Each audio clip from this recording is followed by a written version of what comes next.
Think about your favorite song. Maybe it's a catchy pop tune or a beautiful classical piece. When you hear it, you might tap your feet, sing along, or even dance. Music is everywhere, from the birds singing outside your window to the radio in your house.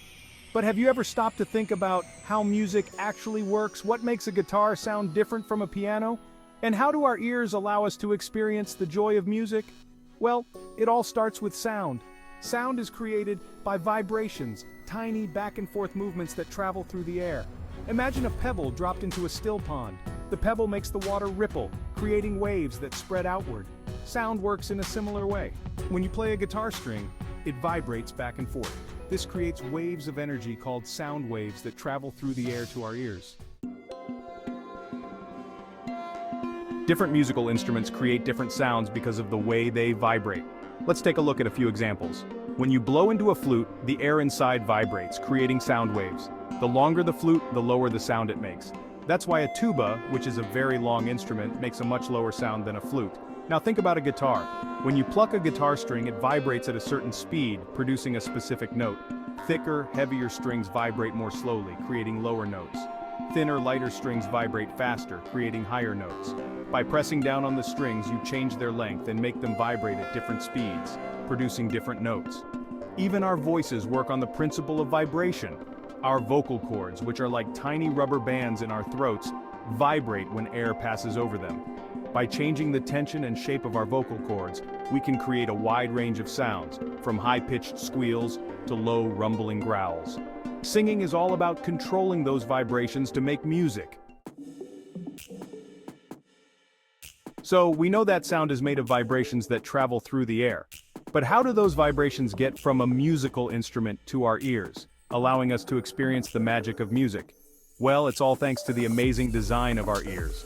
Our ears are complex organs with the incredible ability to capture sound waves and translate them into electrical signals that our brain can understand. It's like having tiny microphones and decoders built right into our heads. Let's follow the journey of a sound wave as it enters the ear.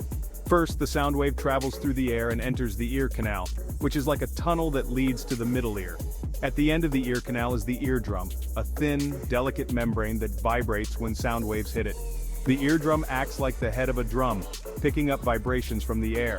These vibrations then travel through three tiny bones in the middle ear called the hammer, anvil, and stirrup.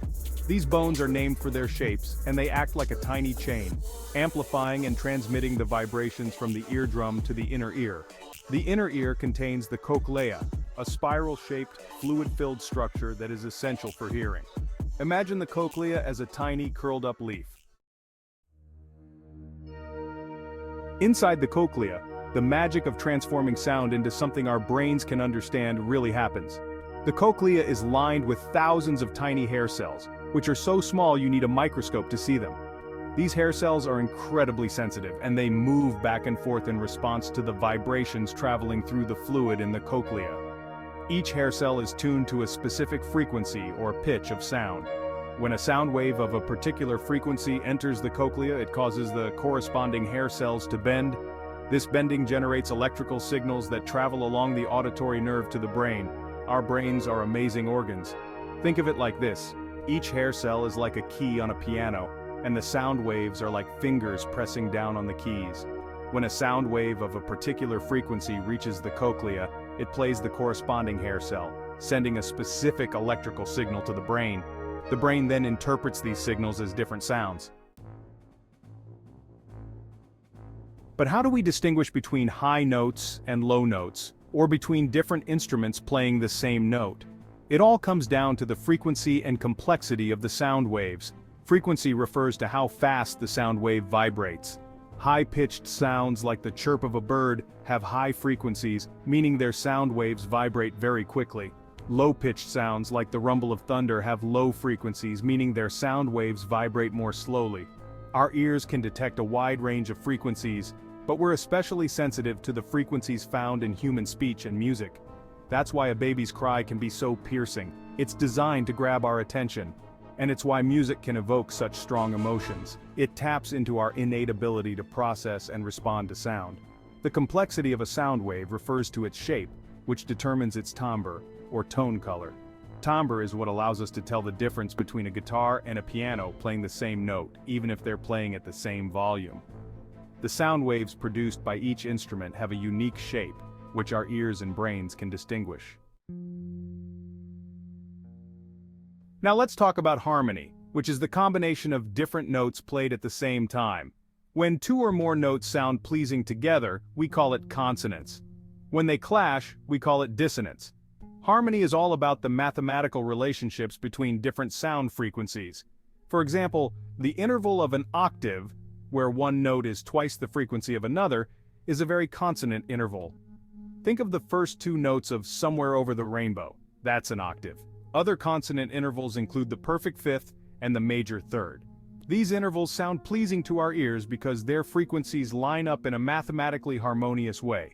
Dissonance, on the other hand, occurs when the frequencies of two or more notes clash. This can create a sense of tension or unease, which is often used in music to create drama or excitement. Think of the screeching violins in a horror movie soundtrack. That's dissonance at work.